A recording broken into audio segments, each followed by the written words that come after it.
السلام علیکم ناظرین، وی ٹاک کے ساتھ میں ہوں وسیم عباسی، عمار مسعود صاحب کے ساتھ۔ ناظرین، اس وقت پریکٹس اینڈ پروسیجر بل کی سپریم کورٹ میں سماعت جاری ہے، فل کورٹ اس کو دیکھ رہا ہے، اور اسی وقت پاکستان اور آسٹریلیا کا پریکٹس میچ بھی جاری ہے۔ لوگ کنفیوز ہیں کہ وہ کیا دیکھیں، کیونکہ دونوں بہت ہی دلچسپ قسم کے میچز چل رہے ہیں اور بڑے دلچسپ ریمارکس بھی سامنے آ رہے ہیں۔ ابھی سپریم کورٹ سے جسٹس فائز عیسیٰ نے کچھ ریمارکس دیے جو ہیڈ لائنز کی زینت بن گئے ہیں، اور انہوں نے کہا کہ اپنے کچھ سابق چیف جسٹسز کی طرف اشارہ کرتے ہوئے انہوں نے کہا کہ مارشل لا آئے تو بھاگ جاتے ہیں، اور جب پارلیمنٹ کوئی فیصلہ کرے تو کھڑے ہو جاتے ہیں۔ تو یہ اشارے کیے گئے ہیں۔ اس کے علاوہ نواز شریف کی آمد کے حوالے سے جلسے کی تیاریاں ہو رہی ہیں، اس میں کچھ دلچسپ انکشافات آئے ہیں۔ انہوں نے اپنے ٹارگٹس کو ری ایڈجسٹ کیا ہے، ریئلسٹک کیا ہے۔ اس حوالے سے بھی آج کے پروگرام میں ہم بات کریں گے۔ جی عمار صاحب، آج چوکے چھکے کرکٹ گراؤنڈ کے علاوہ سپریم کورٹ میں بھی لگ رہے ہیں، کیا دیکھ رہے ہیں آپ؟ فرق صرف یہ ہے کہ جو سپریم کورٹ میں ہو رہا ہے نا، وہ پریکٹس میچ نہیں ہے، وہ پکا پریکٹس اینڈ پروسیجر بل ہے۔ اچھا، اس کے اندر دیکھیے قاضی فائز عیسیٰ کا جو بیک گراؤنڈ ہے، جو ان کی شخصیت ہے، جو ان کا پرسونا ہے، اس سے مخاطب تو انہوں نے کیا پرانے چیف جسٹسز کو، اور ظاہر ہے ہماری عدلیہ کی تاریخ بہت ہی بری ہے۔ ہمیشہ ہر امریت کو، ہر ڈکٹیٹرشپ کو نظریہ ضرورت کے تحت انہوں نے ایکسیپٹ کیا یا ایکسیپٹیبل بنا دیا۔ قاضی صاحب ایسے آدمی نہیں، وہ آئین پہ یقین رکھتے ہیں، کتاب کھول لیتے ہیں آئین کی کہ ہاں جی بتائیں اس میں کیا ہے، جو ہے ٹھیک ہے، جو اس کے بعد ہے لوگ کہہ رہے ہیں ابھی پتہ لگے گا، لیکن چلیں۔ ہاں تو وہ پتہ تو چلے گا، ظاہر ہے وہ مطلب ہمارے پاس ایک تلخ تجربہ ہے۔ ایک چیف جسٹس سے ہم نے بڑی امیدیں لگائی تھی، اور وہ افتخار چودھری تھے، اور اس کے بعد آپ نے دیکھا، خیر امیدیں تو لوگوں نے ثاقب نثار سے بھی لگائی تھی۔ انہوں نے کہا کہ یہ ڈیم بنا کے رہے گا، بے شک سپریم کورٹ میں بنا دے لیکن بنا کے رہے گا۔ آپ نے پیسے تو نہیں جمع کرائے؟ نہیں، میں ڈیم فول نہیں ہوں۔ تو خیر اس کے بعد ابھی جو قاضی فائز عیسیٰ کے جو ریمارکس ہوتے ہیں نا، اگر وہ کہہ بھی رہے ہیں کہ یہ سابق چیف جسٹسز کے متعلق ہیں، تو طاقت کے بہت سے ایوان ہیں جہاں کھلبلی سی مچ جاتی ہے، زمین تھوڑی سی لرزنے لگتی ہے، کیونکہ بھائی یہ سارا سماج جو ڈکٹیٹرشپس کو اون کرنے والا، ان کی مدد کرنے والا، اور یہ صرف فوج کی طرف اشارہ نہیں ہو سکتا، یہ بیوروکریسی کی طرف بھی اشارہ ہو سکتا ہے، یہ سیاستدانوں کی طرف بھی ہو سکتا ہے۔ یہ مثلا پی ایم ایل کیو کیا ہے، اسی طرح کی سیاسی جماعتیں نا، ایم کیو ایم کیا ہے، اس طرح کی سیاسی جماعتیں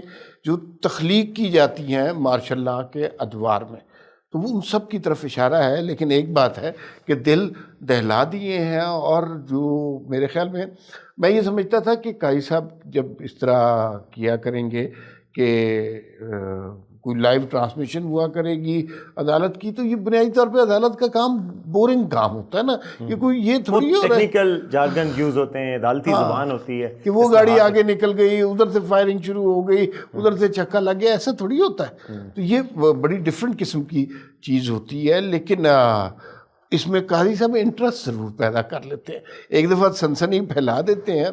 اور آج شام کو آپ کو پتہ ہے پاکستان کی سیاست میں سب سے اہم جو چیز ہوتی ہے وہ اسلام آباد کے ڈرائنگ روم ہوتے ہیں۔ اسلام آباد کے ڈرائنگ روموں میں آج کا یہ جو ہے جملہ ضرور ڈسکس ہوگا، اور کچھ لوگ حفاظتی زرہ بختر پہننا شروع کر دیں گے۔ تو یہ تو قاضی صاحب کے اب اس، اور ابھی بھی آج انہوں نے کہا ہے کہ آج کوشش کریں گے کہ وہ اس بل کو آج ہی اس کی سماعت مکمل کر لیں۔ اور عمار صاحب، یہ بل کیا ہے؟ یہ بل وہ ہے کہ جی سپریم کورٹ کے چیف جسٹس کو اختیار نہیں کہ وہ بینچز تشکیل دے سو موٹو نوٹس لے کے، بلکہ وہ بینچ کا اختیار سپریم کورٹ کے 3 سینئر ججز کو ہوگا۔ ایک جونیئر جج ہوتے ہیں، اس کے ساتھ ایک اور جج ہوتے ہیں۔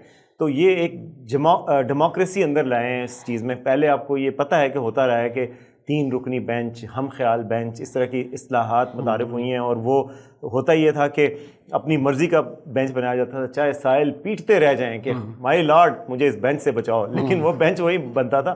تو یہ اس چیز کو کیا جا رہا ہے، جو کہ اب جو نامعلوم قسم کے درخواست گزار ہیں، جن کے پیچھے بعض لوگ کہتے ہیں کہ کوئی پچھلی باقیات ہیں عدلیہ کی، تو وہ ان کا یہ خیال ہے کہ نہیں جی چیف جسٹس کو امپاور ہونا چاہیے۔ چیف جسٹس بیچارے کہہ رہے ہیں بار بار، نہیں مجھے نہ پاور دو بھائی، مجھے نہیں چاہیے، میں ایسا اختیار نہیں چاہتا، میں چاہتا ہوں کہ ساتھی ججز کے ساتھ اختیار کو شیئر کروں۔ یہ بڑی اخلاقی جرت کی بھی بات ہے نا کہ یہ بات یہ ہو رہی ہے، جو درخواست آئی ہے وہ یہ ہے کہ قاضی صاحب ہم چاہتے ہیں آپ کے اختیارات بڑھیں. قاضی صاحب کیا کہہ رہے ہیں صبح سے؟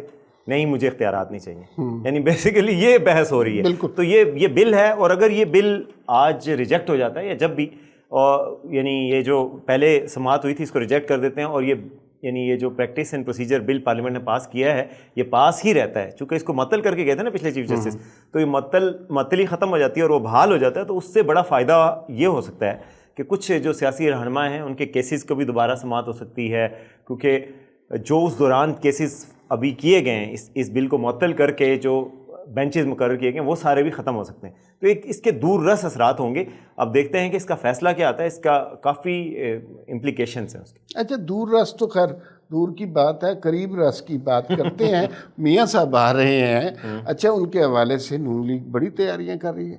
اچھا فرینکلی اسپیکنگ میں نے تو یہی دیکھا کہ مریم نواز فلاں جگہ میٹنگ کر رہی ہیں، فلاں جگہ کارکنوں سے مل رہے ہیں، لیکن اس کے علاوہ کوئی آپ کو تیاریاں نظر آئی ہیں؟ اس کے علاوہ تیاریاں ہمیں تو کچھ نظر نہیں آئیں. ہمارے رپورٹر ہیں عارف ملک، وہ اس پہ مسلسل رپورٹنگ کر رہے ہیں. اس کے علاوہ ہم نے ایک ہونڈا موٹر سائیکل کی تشہیر دیکھی ہے. پتہ نہیں کون ہے وہ، نون لیگ کے ہی کوئی چھوٹے لیول کے رہنما ہیں جنہوں نے کہا کہ جو لوگ آئیں گے ہم قرعہ اندازی کے ذریعے ان کو ہونڈا موٹر سائیکل بھی دیں گے. اس کے علاوہ میں آپ کو بتاؤں کہ ایک اپلیکیشن بھی لانچ کی ہے پارٹی نے.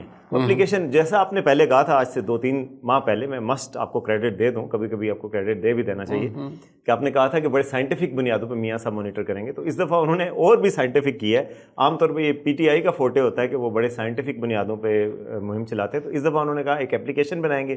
اپلیکیشن میں سب لوگ جو آنے والے ممکنہ لوگ ہیں ان کا ڈیٹا ہوگا، ان کے فون نمبرز ہوں گے اور ان کی لوکیشن تک ہوگی. تو اب جو وہ ڈیٹا شیٹا اکٹھا ہوا ہے، تو جو دعوے تھے نا وہ دعوے انہوں نے سکڑ گئے ہیں.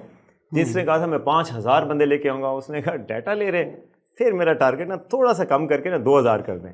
اس طرح کر کے تو وہ ٹارگیٹ کو شرنک کیا گیا ہے. لیکن ریئلسٹک ہوگا آپ کے خیال میں کتنے بندے آ جائیں تو کافی ہوں گے؟ اچھا میں آپ کو بتاؤں کہ یہ ریئلسٹک ٹارگیٹ جو ہے نا، پہلے تو خیر بہت بڑا ٹارگیٹ تھا. ریئلسٹک ٹارگیٹ جو ہے وہ بھی کم ٹارگیٹ نہیں ہے. یہ اگر آپ سمجھ رہے ہیں کہ ریئلسٹک ٹارگیٹ سے مراد ہے کہ 7000 لوگ ہوں گے، نہیں، یہ ریئلسٹک ٹارگیٹ بھی 5-7 لاکھ لوگوں کا ہوگا. 5-7 لاکھ تو بہت ہے. آتے ہیں نہیں آتے یہ الگ بات ہے، لیکن یہ ریئلسٹک ٹارگیٹ ہے.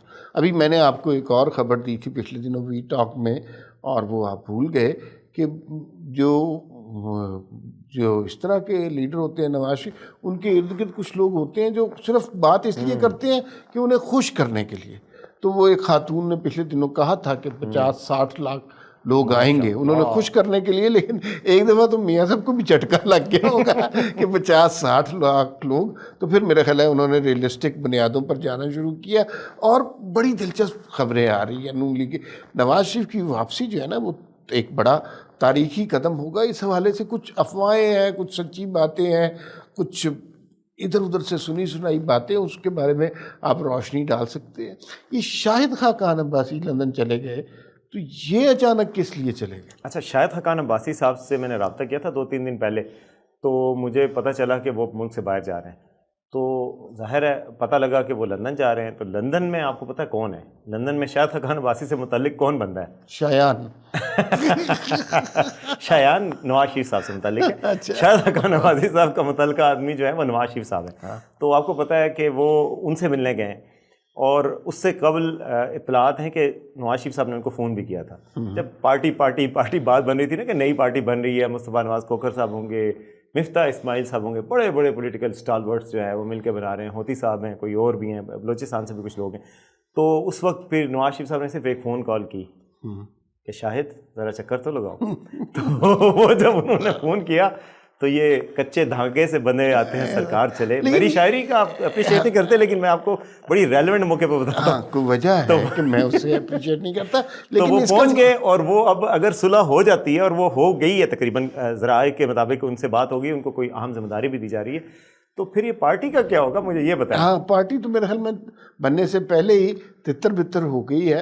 اس پہ بھی ایک شعر ہے کہ حسرت ان گنجوں پہ جو بن کھلے مرجھا گئے. دیکھیے باقی سارے لوگ جو ہے نا وہ ہمارے دوست ہیں، مفتاح بھی ہے، مصطفیٰ بھی ہیں، یہ سارے لوگ.